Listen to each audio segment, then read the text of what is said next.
There are cities you visit, and there are cities that visit you. Varanasi is not a place you simply pass through. It's a city that reaches out, even grabs hold of you.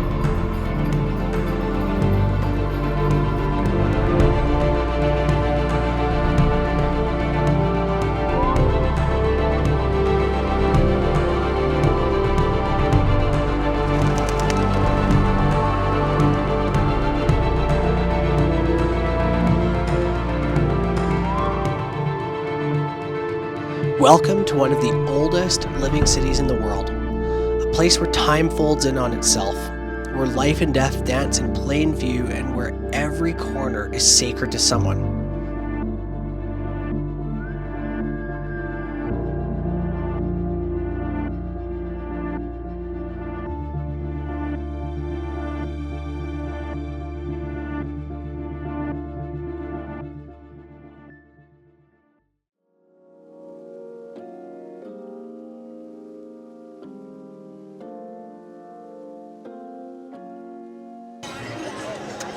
So this is the site of the main Aarti, which is considered kind of a puja ceremony. UP, fun fact. So the state of Uttar Pradesh, it is in northern India.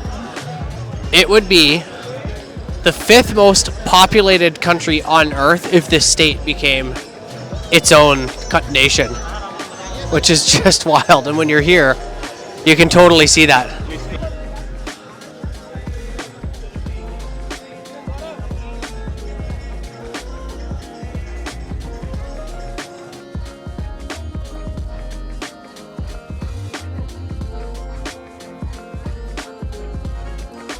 So I paid like 200 rupees and I legit got like a private boat at the front. Like, I don't know if maybe I just smell bad or something, because if you look around, literally that boat's empty, but then that boat's empty next to me, and then thousands of people. So maybe I'm just scary or something, I'm honestly not sure. But judging by the sound of the speakers and stuff, I think they're about to start the ceremony. I'm gonna have to dig into this. I'd actually like to have more information on exactly what all these emblems mean and all the different things like the garlands, and there's different greenery stuff and things going on over there. I don't actually know what all of that represents, but it would be kind of interesting to know a little bit more details. And whether or not you share this belief, it's impossible not to feel the weight of it, like being inside a heartbeat, not your own. Just a short walk from the ceremony, you'll find the Manikarnika Ghat, the most sacred cremation site in the Hindu world. Here, fire never stops burning, day or night, rain or shine. Families bring their dead to the river, bodies are wrapped in cloth and carried through alleyways, dipped in the Ganges and placed upon funeral pyres. There's no shame or secrecy around death here. It's incredibly public and present, and in a strange way, honestly, kind of ordinary.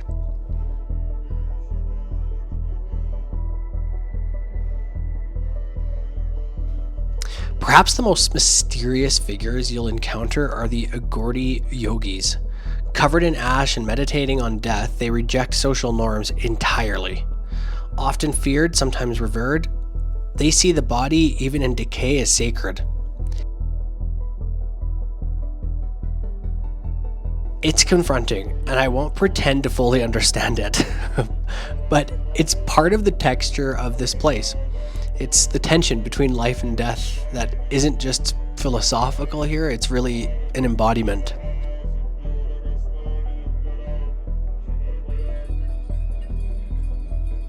At sunset along the ghats, the stepped riverbanks, the city begins to breathe in ritual. The Ganga Aarti begins. Priests in saffron robes perform a synchronized offering with lamps, incense, bells, and chants. Thousands gather to witness this. Tourists, pilgrims, locals. You hear the clang of the bell, the roar of the crowd, and the rise of the fire into dusk. It's dramatic, intense, beautiful, even theatrical, actually. But to many here, it's not a show. It's devotion and a connection to something eternal.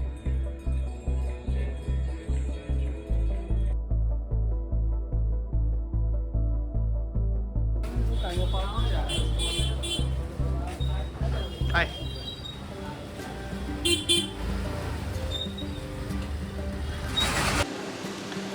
All right, checking the mic here. Okay, so we have got this here, which is the mango lassi at Blue Lassi. I've ordered 2 separate lassis just to try it out. This is actually going to be my dinner tonight. I'm still full from Bati Chok. And yeah, you have to really make your way into this place. It's quite the trek into the concrete and scooty jungle. But once you get here, you really find this like little piece of kind of haven. It's just interesting, and it's very blue. I think that's where they've maybe gotten the idea of Blue Lassi, but the whole restaurant is blue, and it's got all these kind of cool pictures of different people who have visited over the years. The walls are just completely covered in it, and then they've got a couple goldfish. Let's hope they don't serve goldfish lassi. You never know. And you can see here too, somebody loves somebody. Shastri, I love you. Bishman. Ula Lazis. Hopefully their parents don't find out that's there. Okay, so we've got the mango lassi. Get a nice good look at that. Oh my gosh. They've taken out the dry fruits, so, aka nuts, but in India it's called, kind of referred to as dry fruits. We're gonna go for the gold here. Oh yeah. That is mango-y and very sweet. See, a good lassi will actually have what's called malai on top, which is like a thick kind of fat from the dairy. And what they do is they hand kind of churn it inside to these clay sort of terracotta cups, which are really just a one-time use. So once you're finished with it, you just kind of chuck it and it's done. So this is the mango lassi. I just love the taste of that malai, that like fat when it just melts in your mouth. There's nothing like it. And hey, this is like totally environmentally friendly, other than chopping the tree down, but no plastic. Big chunks of mango. So good. Highly recommended. Haji? अंग्रेजी हाँ मेरे को हाँ हिंदी आती है हाँ आप लोग कहाँ से हो राजस्थान से अच्छा सो क्या करना घूमने करते अच्छा परिवार बढ़िया राजस्थान में कहाँ से है अच्छा नहीं है जाते हैं नहीं गए बहुत है ना अच्छा बढ़िया अच्छा ओके ठीक है हाँ हाँ जी I'm from Canada yeah but काफ़ी टाइम हो गया ना हिंदी में मेरी हिंदी अब समझ में है ना हो रहा बढ़िया ठीक है ना चलेगा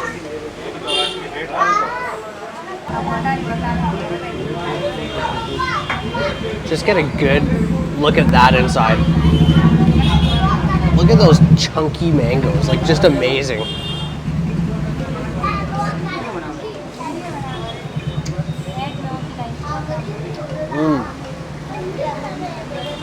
It's sweet, but it's actually not super sweet from added sugar. It's actually sweet from the mangoes.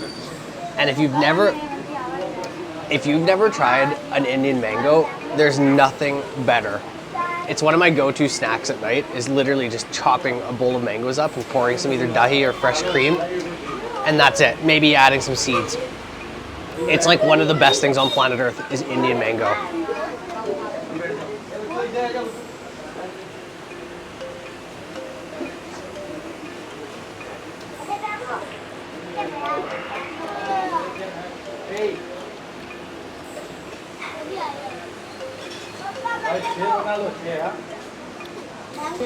There is the saffron. Oh, look at that shot. That is nice.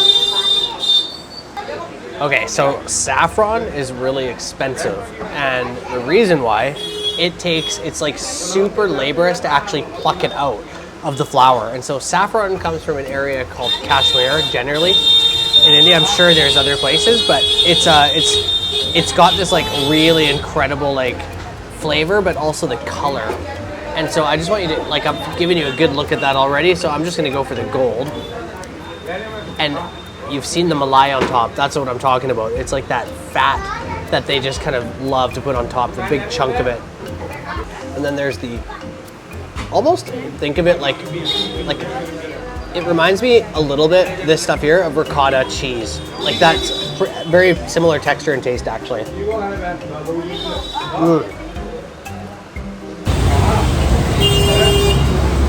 Death really isn't like a hidden thing here at all. And a part of that too is I think there's just, you know, 1.4 billion people in this country, and so, you know, things are just going to be more in your face with that many people in a smaller amount of land, comparatively speaking. But this Blue Lassi, I mean, that was amazing. But then it's such a, like, just a crazy contrast because you're literally there having your lassi and they're just like carrying bodies, like literally just right by you as you're just enjoying your lassi. It's just like literally 2 bodies went by me as I was sitting there. And they have them covered and everything, but it is such a strange thing to think about, like just how, and I know life is fragile, but here there's just, it has a way of like just being really at you, that's all. So anyways, I'm gonna crash for the night now, but I feel like we've got some really good footage from today, so.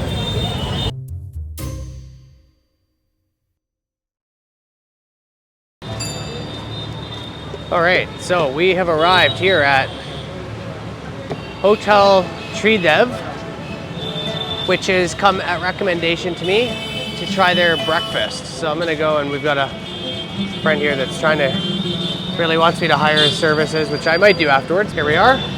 Now, one thing you'll see a lot in India is it'll say hotel, but it's actually, well, this place is actually a hotel, but often it'll say hotel, but it's not. Hanji, restaurant? First photo. Okay, so here's the place that was recommended to me. Looks nice. Got some AC, that'll help cool me down a little bit. I'm so thankful for the AC right now. I'm literally soaked through. And yeah, like no surprise, this restaurant is pure veg, so that means no egg even. Like when they say pure veg, they mean literally nothing. The only thing that does count is anything dairy related, because of the cow being revered as holy in Hinduism. And so anything that the cow produces, which would be like milk and cheese and other stuff like that, yeah, that would all be totally acceptable. So I'm gonna give this a try, see what we can order. I'm excited, I'm hungry. I haven't eaten really. Last night my dinner was just 2 lassi from Blue Lassi, and this morning I haven't eaten anything. So excited to kind of give some more pure veg food a shot here. Let's give it a go. Okay, so these are called udappam, and yes, they look like a pancake, but they are made with about 80% rice, 20% dal. And you eat it a lot like what's called idli. You kind of break it apart and dip it in what's called sambar. So this bowl here. And sambar is just like a really nice, almost like a Indian style stew that is served with breakfast. And it comes from the south as well. It smells amazing.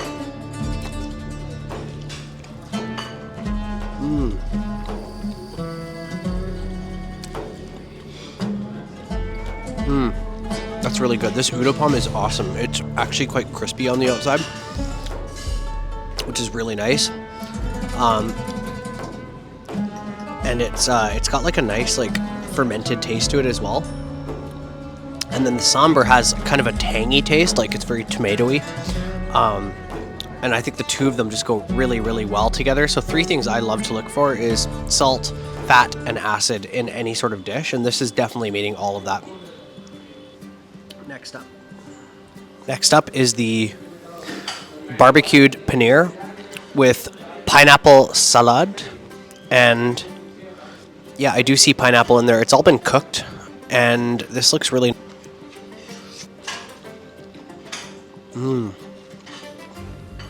Yeah, that's awesome. That has kind of a... If you think about like Western Chinese food, and you think of like sweet and sour pork, that has a bit of that taste. It's not quite as sweet. It's actually a lot more mild, but the pineapple and the saltiness really go well together. And you can see just that like sticky pineapple. It looks really good. And they've thrown in some olives too, which is kind of interesting. Nice little mix. It's very quiet here. Such a contrast from outside. Like the streets in Varanasi, the little like beeping horns just non-stop from those bikes and scooties, that does get under your skin when you're trying to take a walk and somebody comes right up behind you and just honks and like lays on it as if you're like the worst criminal on earth for walking on the side of the road. And yet it's just like relentless, and literally every scooty's doing it. But yeah, this is really tasty.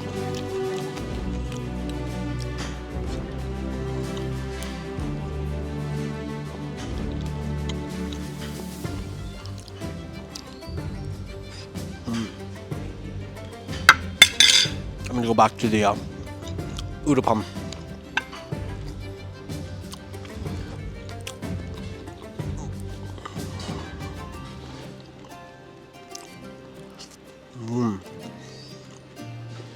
This is awesome food.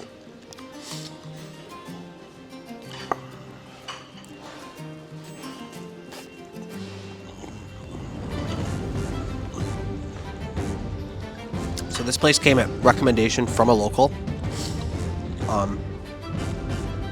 I know I'm in a very local place because, as I was explaining, so many people have been coming up to me and saying like, hello, where are you from? And that just doesn't happen everywhere. So I know when that happens, I'm generally in a neighborhood where they're just like foreigners generally don't stay, not that often. And it's always like from such a sweet, like kind-hearted place too. Like almost always, if I stop and ask for directions or something, everybody's like so friendly and overly helpful. It's just amazing to see, actually.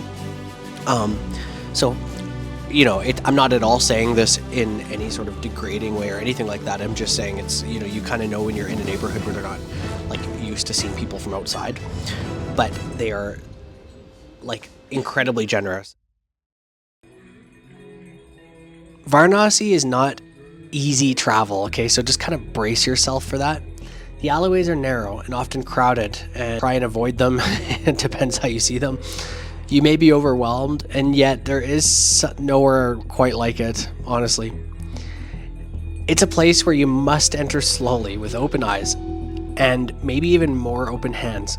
Don't come to check it off your list. Come to learn and to unlearn and to observe.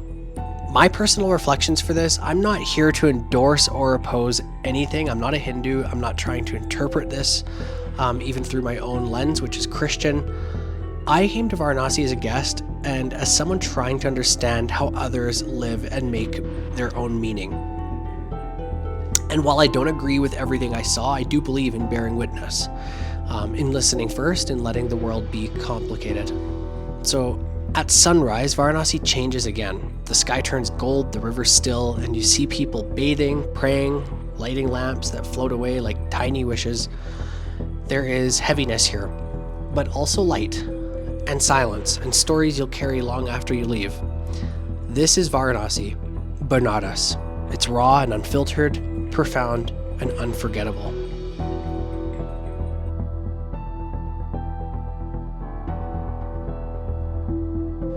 So if you're looking for more in-depth details about everywhere we visited today, make sure to check out my Essentials travel guide at mikewgunn.com. There you'll find reviews and write-ups in far more detail and depth about the places that we visited. So we'll see you there. Thanks for checking out my videos.